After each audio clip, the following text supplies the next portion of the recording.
Selamat pagi Ibu dan keluarga. Pagi. Ya, seperti yang kita janjikan bersama kemarin, hari ini saya akan melakukan penyuluhan kepada keluarga Ibu. Sebelumnya terima kasih sudah meluangkan waktunya hari ini, dan hari ini saya akan menjelaskan tentang diare, bagaimana cara penanganannya, dan yang paling penting bagaimana cara mencegah agar keluarga itu tetap sehat, khususnya adik yang sedang mengalami diare. Iya, kami tuh sangat khawatir ya Bu ya. Dia ini udah 3 hari belum berhenti yang kemarin itu. Terus kami juga ingin lebih tahu lebih banyak gitu tentang bagaimana sih cara ngatasin diare ini. Baik Ibu, saya akan menjelaskan dengan lebih detail. Semoga informasi yang bisa saya sampaikan bisa membantu keluarga Ibu dalam mengatasi dan mencegah diare ini. Nah, sebelumnya untuk diare sendiri adalah kondisi ketika seseorang buang air besar lebih sering dari biasanya dan tinjanya itu lebih cair gitu. Kemudian disebabkannya bisa oleh beberapa faktor, termasuk infeksi bakteri atau virus, kemudian kebersihan yang buruk atau konsumsi makanan atau air yang tercemar. Nah, jika dibiarkan berlarut, diare ini bisa menyebabkan tubuh kehilangan banyak cairan dan elektrolit yang sangat penting untuk keseimbangan tubuh. Jadi selain buang air besar yang lebih sering, ada dampak lain ya yang bisa terjadi. Ya, betul. Salah satu bahaya utama dari diare ini adalah dehidrasi, di mana tubuh kehilangan banyak cairan. Dehidrasi juga sangat berbahaya terutama pada anak-anak karena mereka lebih rentan terhadap kekurangan cairan. Ya, nah diare ini bisa disebabkan oleh beberapa faktor. Beberapa penyebab umum diare pada anak diantaranya ada makanan atau air yang terkontaminasi gitu oleh bakteri atau virus atau parasit, kemudian kebersihan yang kurang baik, itu biasanya cuci tangannya nggak bersih gitu. Kemudian adanya infeksi bakteri atau virus, nah itu juga bisa menyebabkan diare pada anak-anak. Nah, sepertinya karena sering jajan di luar rumah juga ya Bu, itu mungkin penyebab diarenya. Iya, betul, itu bisa jadi salah satu penyebab kenapa adik bisa diare. Soalnya kan jajanan di luar tuh seringkali nggak terjaga kebersihannya, betul. Nah, selain diare yang sering juga ada tanda-tanda bahaya yang perlu diperhatikan. Jika adik mengalami hal-hal berikut nih, segera bawa ke fasilitas kesehatan.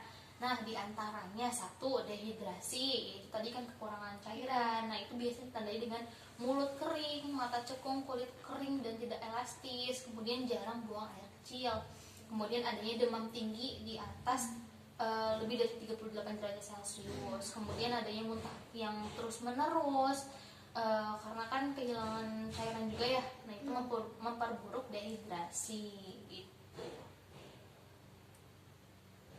Jadi jika adik itu mulai lemas, susah buang air kecil, itu udah tanda-tandanya ya Sus ya?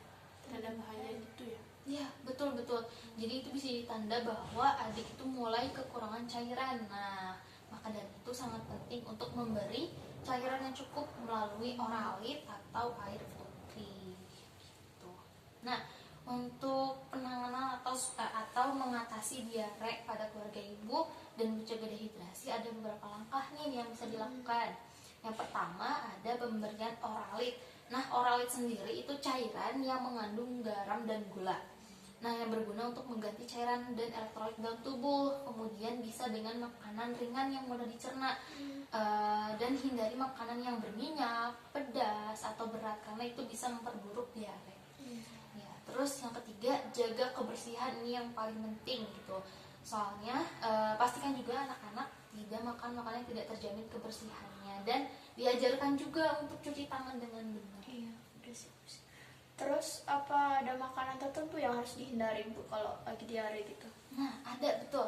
Sebaiknya kalau lagi diare itu hindari makanan yang mengandung banyak lemak, pedas, dan berbau tajam kayak gitu. Serat kasar seperti sayur mentah atau buah dengan biji yang keras itu harus dihindari juga. Gitu. Nah, ada pencegahan yang bisa keluarga ibu lakukan. Di antaranya cuci tangan dengan benar menggunakan sabun dan air mengalir, ya. Kemudian jaga kebersihan lingkungan rumah pastikan selokan atau saluran air itu tidak mampet gitu. Karena kan tadi katanya mampet atau Iya, berbau. Nah, itu sering pastikan mampet. sudah tidak berbau dan mampet. Kemudian perhatikan kualitas air karena ini kan yang sering dijadikan konsumsi untuk keluarga ibu ya. Benar Gitu. sih. Pastikan airnya disaring dan dimasak terlebih dahulu sebelum digunakan. Gitu. Jadi kebersihan lingkungan itu sangat penting ya sus ya untuk menjaga kesehatan kita. Ya, betul. Jadi lingkungan yang kotor itu bisa menjadi tempat berkembangnya kuman yang menyebabkan diare. Jadi penting sekali untuk menjaga kebersihan rumah dan sekitarnya. Baik ibu dan keluarga, di sini saya akan memberikan poster rangkuman materi penyuluhan tadi agar tidak lupa dan sering dibaca gitu ya sama ibu dan keluarga sebagai bahan evaluasi gitu. Mangga bisa dilihat. Ini itu. Baik, selain ada poster juga saya akan mengirimkan Google Form untuk mengetahui apakah keluarga ibu sudah paham atau betul gitu. Nanti saya kirimkan, mangga dicek dan diisi. Apa sih? Ya, bisa dicek dan diisi formnya. Ini kan ya? Iya betul. Ini bu. Ya. Udah. Baik Bu, udah saya isi ya Assalamualaikumnya. Baik ibu, terima kasih sudah mendengarkan dan mengikuti penyuluhan dari awal sampai akhir. Semoga informasi yang diberikan itu dapat membantu keluarga ibu untuk menangani dan mencegah diare pada keluarga. Nah, jika adik ini tidak membaik dalam waktu 3 hari ke depan atau mengalami tanda-tanda bahaya tadi, langsung segera bawa ke rumah sakit gitu. Terima kasih banyak Bu Perawat. Kami itu akan mulai menjaga kebersihan lebih hati-hati lagi dan lebih memperhatikan makanan yang dikonsumsi anak-anak nih. Oke, sama-sama ibu